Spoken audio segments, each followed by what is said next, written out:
Hi everyone, I'm Joe Danneman, standing outside of Paycor Stadium with another episode of Bengals Locker Room Conversations. In this episode, you will hear our one-on-one conversation with Bengals head coach Zac Taylor one day after Joe Burrow's injury against the Jacksonville Jaguars that we expect will keep him out of the Bengals lineup now for months, maybe even into December as the Bengals continue the 2025 season. We will also talk with Dalton Risner. Now, Dalton Risner is one of the players who was blocking for Joe Burrow when this injury happened. You will hear what he says about the play, his role in the play, and his accountability for Joe Burrow's injury. But let's start this episode with Zac Taylor, one-on-one with the Bengals head coach about Burrow, the injury, the attitude and the energy inside the Bengals locker room, and also about Jake Browning, who now takes over for the foreseeable future as the Bengals quarterback. Okay, joined by the head coach of the Bengals, Zac Taylor. Zac, you are 2-0, and you've made that point several times now since Sunday's game ended. At the post-game press conference and Monday's press conference, we understand what's going on with your starting quarterback. But to be 2-0, how important is that for this team? It's critical. It's so hard to win games in this league, and so we won't apologize for finding ways to get it done the last 2 weeks. A lot of resilience from our team. They haven't been easy situations to be in. Our guys have been the ones that have found the way to win the game for us. So really pleased. The attitude right now is great in the locker room. There's a lot of belief. There's a lot of great energy. And so now this week we're just focused on finding that third win and being 3-0, and we'll go from there. But really excited about this team. I came here today to ask you about the attitude and the energy inside the locker room. We saw it yesterday, but you're around these guys when we're not around. Why do you think this team is maintaining that kind of energy even after the news of losing their quarterback? Because they see different guys have stepped up, and we've got a lot of talent on this team. We've spent a lot of time acquiring this talent, drafting this talent, rewarding this talent. We've got great coaching staff, and so I think everyone just believes in each other. And it doesn't matter who we play, find a way to get it done. We look around the league, we watch all these other teams, everyone's got some flaws right now. And so it's just finding a way to take advantage of other teams' flaws and not beat yourself. And these guys have done an excellent job of, at the end of the game, putting it together, different guys stepping up, finding a way to win. As of this taping, we don't know the timeline for Joe Burrow and if he might be back later this season, but you've had experience of Joe having these kinds of injuries before that have cost him a season. Do you have to manage that throughout the year? When I say that, I mean the energy and the attitude to make sure these guys don't lose confidence because they don't have Joe. No, I think Joe's a big part of what we do. He's a big part of what we base our offense around. But part of football is you might lose guys for unknown periods of time. And so it's the next man up. And so this team's done a great job of rallying around Jake. We've got a lot of confidence in Jake. We've seen this story before with Jake. He's found a way to find us some key wins on the road before versus some tough defenses. So there's a lot of optimism that this team's still a great football team, and we're only going to get better as we go on. We did not play our best football game yesterday. There's a lot of things we left on the table that we're more than capable of fixing very quickly. I think that's what's most exciting about our guys, that we found ways to win. We still haven't played our best. I don't think it's lip service either from you or from the guys in the locker room about their confidence in Jake. Where do you think it comes from? Just the way we've seen him work for years now. You know, he's been here since 2021. All he's done is work and earn the trust of his teammates and his coaching staff and everyone that's around the team every day. So it is what it is. You know, it's unfortunate that we lost Joe. Jake's the next man up. We got a lot of confidence in Jake. I can't wait to watch him work.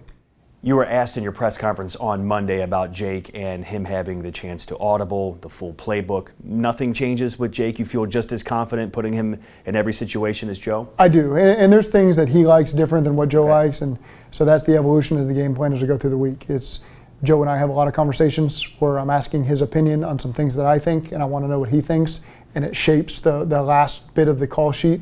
So now that just turns to Jake, and Jake, there's a couple plays he may like a little differently.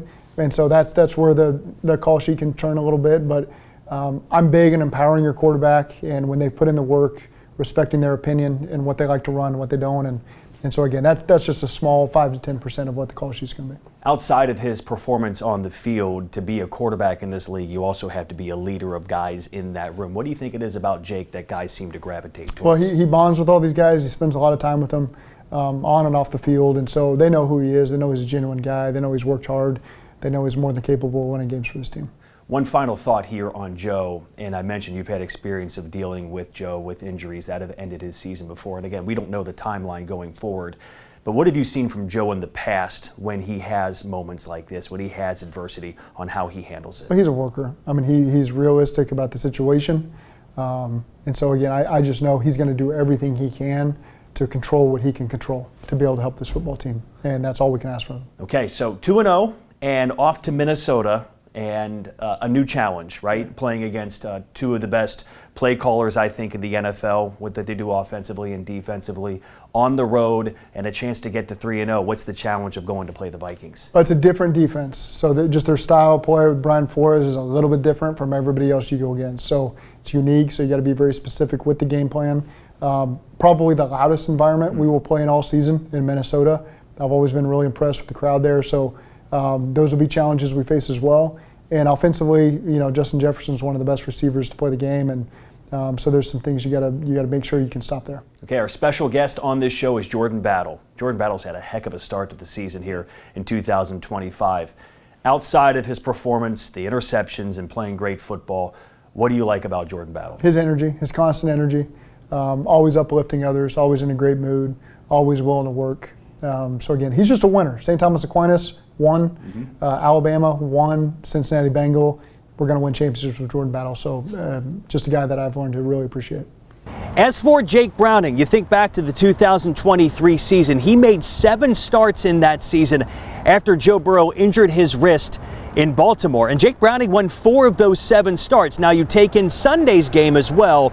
And in the 8 games where he's been the starter or played the majority of the game, he's 5-3 as the Bengals quarterback in those scenarios. Now, he plays a little bit differently than Joe Burrow.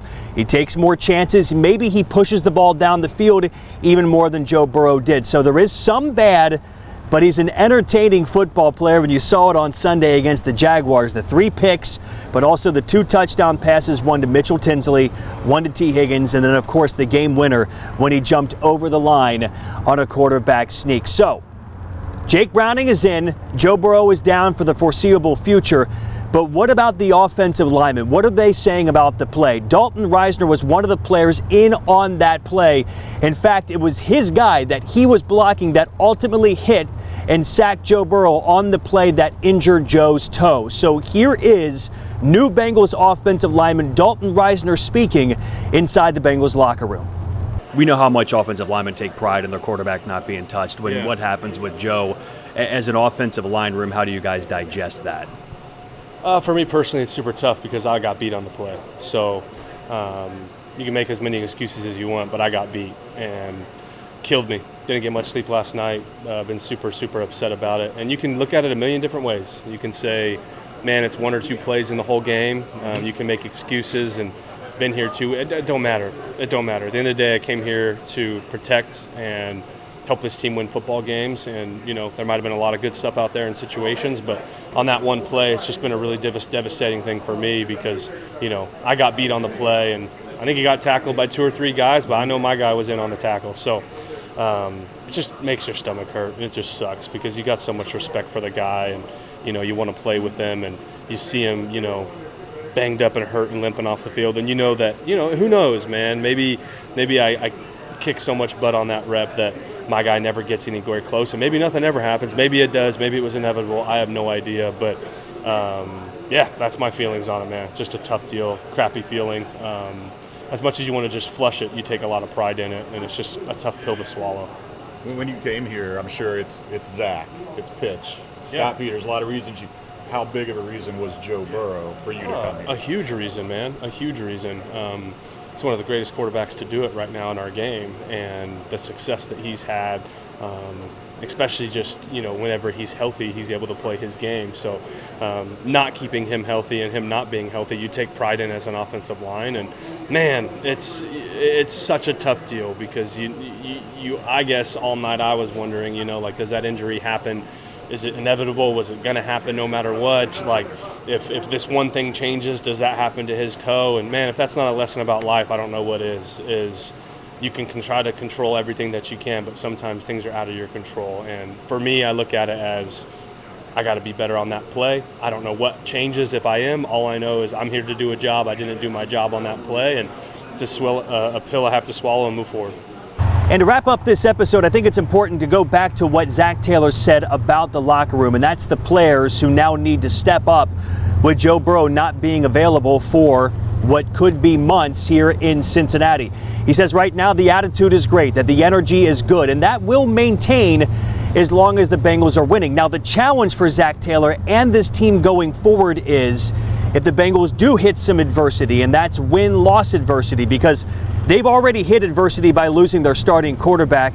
What can Zac Taylor and this team's leaders do to make sure this season isn't lost? Because this team, this roster is built not only to win games, but to win playoff games and win championships. And it's okay if you watch this and say, well, that's off the table without Joe Burrow. They don't believe that inside that room. I can tell you the guys inside the Bengals locker room, it's not lip service.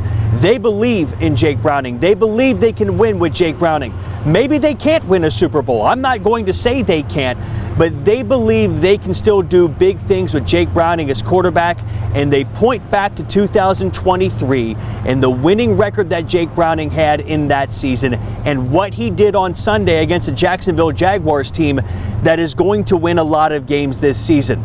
There's faith, there's belief, there's confidence inside the Bengals locker room.